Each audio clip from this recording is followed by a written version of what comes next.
சம்ஹார நேரத்தில் சமுத்திரம் பின்வாங்கும் சந்தோஷ திருநாளில் நல்லருளை தாரும் ஐயா முருகன் என்று முழங்குது என் மனசு.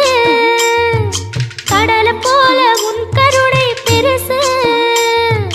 உப்பு காத்து ஊத காத்து சுட்டும் கடலு கரைய பார்த்து சத்தியமா கோயில் கொண்ட சுப்பையா எங்க குப்பத்துக்கு குலவிளக்கு நீ ஐயா.